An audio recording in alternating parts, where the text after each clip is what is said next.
Dear students, today we are going to discuss the integrated form of Van't Hoff's equation.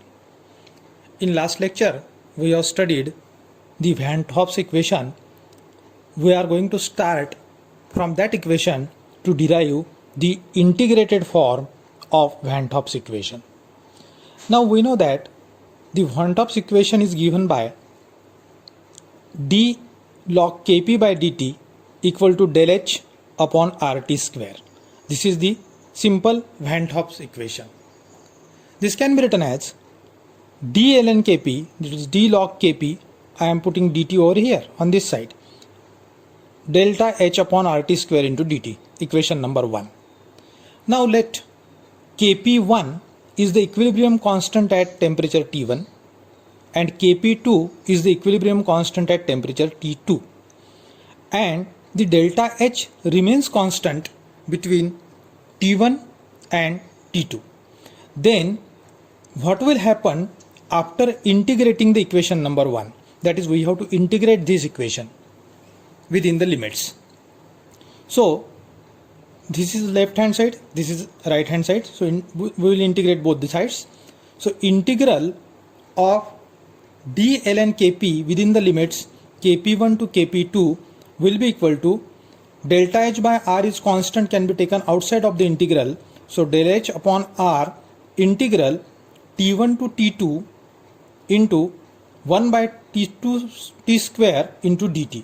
See here, del h by r is constant, is taken outside of the integral. So within the limits t1 to t2 we have to integrate only 1 upon t square dt. Now you have to memorize what are the integrals.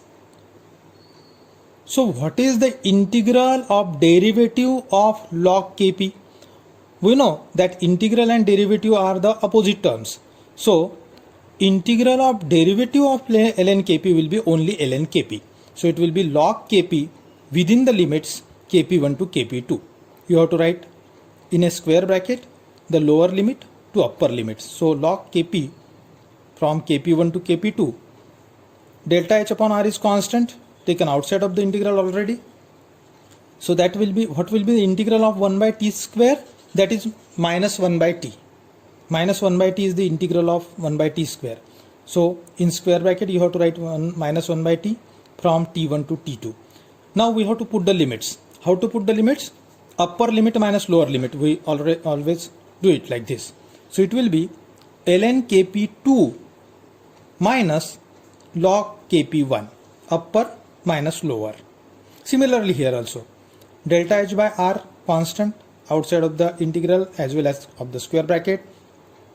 In square bracket minus 1 by t2 minus 1 by t1. See here, what we have done here, same we are doing over here. So log kp2 minus log kp1 will be equal to what? This minus sign is already here. This minus sign will be here also. So it will be minus 1 by t2 upper limit minus 1 by t1, that is lower limit. Now what is log a minus log b? That will be log a upon b. So ln kp2 minus ln kp1 will be log kp2 by kp1 equal to del h by r. Minus minus will be plus, therefore this will be plus 1 by t1. So 1 by t1 minus 1 by t2 it will be. So in bracket it will be 1 by t1 minus 1 by t2. Rest of the thing as it is.